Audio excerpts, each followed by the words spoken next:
बंगाल के थाने में जाके जांच में शामिल होगा कि नहीं होगा, बताओ मुझे।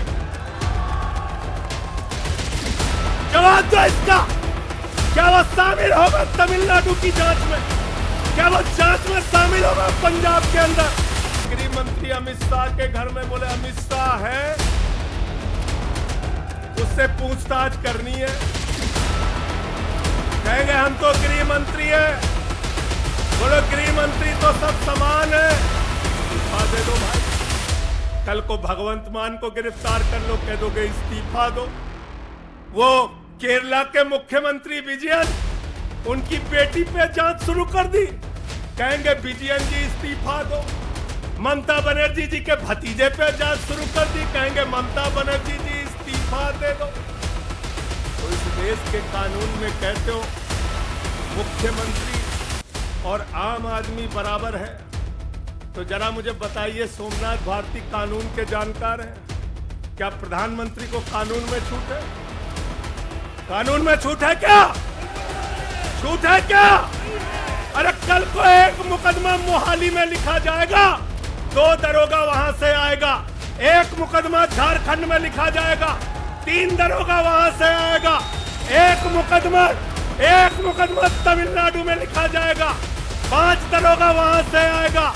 और 5 मुकदमा बंगाल में हमारी ममता दीदी लिख लेंगी, तो 10 दरोगा वहां से आ जाएंगे। 10 दरोगा आ जाएंगे और मोहाली और रोपड़ वाला दरोगा आएगा, कहेगा नरेंद्र मोदी जी घर पे हैं।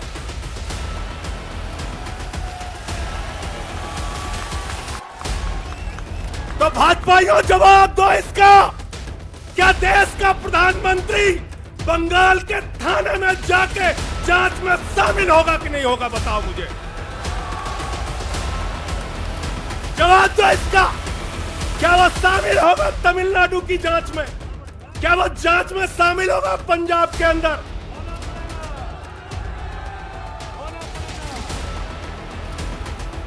दरोगा, डीएसपी, एसपी, इन्हीं विपक्ष के राज्यों से, रेवंत रेड्डी के राज्य से, सिद्धारमैया के राज्य से पहुंच गए गृह मंत्री अमित शाह के घर में, बोले अमित शाह है, उससे पूछताछ करनी है। कहेंगे हम तो गृह मंत्री है। बोलो गृह मंत्री तो सब समान है। इसलिए भाजपाइयों, ये नौटंकी हमारे साथ मत खेलो। तुम्हारी सारी चालबाजियों को हम लोग समझते हैं। अरविंद केजरीवाल बिल्कुल इस्तीफा नहीं देंगे और दिल्ली की 2 करोड़ जनता के लिए काम करेंगे। दिल्ली की 2 करोड़ जनता के लिए काम करेंगे। कहते हैं चिट्ठी कैसे लिखे? 6 महीने जेल में रह के आया भाई, 6 महीने जेल में रह के आया।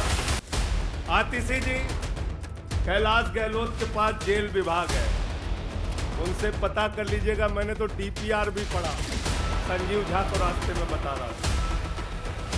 जेल मैनुअल में लिखा है कोई भी व्यक्ति जेल में रह के असीमित चिट्ठियां लिख सकता है, असीमित। पढ़ लेना। पता नहीं हमारे मीडिया वाले क्यों नहीं पढ़ पाते। बहस चल रही थी, केजरीवाल सरकार कैसे लिखेंगे, कैसे चलाएंगे, चिट्ठी कैसे लिखेंगे। असीमित चिट्ठियां लिख सकते हैं अब, असीमित, उसकी कोई लिमिट नहीं है। और अगर कोई सरकारी चिट्ठी लिखनी है तो कोर्ट से परमिशन, और अगर और सरकारी चिट्ठी को, 1 मिनट सुन लो बात, और कोई सरकारी चिट्ठी लिखनी है तो जेल सुपरिंटेंडेंट उस चिट्ठी पे मोहर लगा के उसको अटेस्ट कर देता है। पढ़ लेना। सारे कानून तो तुम लोग जेल भेज भेज के पढ़वा दे रहे हो, हम लोग सारे कानून पढ़वा दे रहे हो, सारे कानून पढ़वा दे रहे हो। मैं एक ही बात कहना चाहता हूं, इनका जवाब देने का वक्त आ गया। मोदी जी क्या कहते हैं? मोदी जी कहते हैं भ्रष्टाचारियों को छोड़ूंगा नहीं, भ्रष्टाचारियों को छोड़ूंगा नहीं, भ्रष्टाचारियों को छोड़ूंगा नहीं। पूरब से लेके पश्चिम तक, उत्तर से लेके दक्षिण तक जितने भ्रष्टाचारी हैं सबको भाजपा में शामिल करूंगा। गलत तो नहीं कह रहा भाई, गलत तो नहीं कह रहा। रात में 10 बजे किस जज्बे के साथ हमारा कार्यकर्ता ललकार रहा, देखो मोदी जी, देखो आके, देखो ये आम आदमी पार्टी के कार्यकर्ता है, देखो देखो ललकार रहा है। ये तुम्हारे बंदर गुड़की से डरेगा, ये तुम्हारी बंदर गुड़की से डरने वाला है। भाजपाइयों की बंदर गुड़की से एक कार्यकर्ता हमारा डरने वाला है। लाठी चलाओगे ना, लाठी चलाओगे, तुम्हारे पास जितनी मजबूत लाठी है उससे मजबूत हमारे कंधे हैं, उससे मजबूत हमारे सीने हैं, उससे मजबूत आम आदमी पार्टी का एक एक कार्यकर्ता का जज्बा है।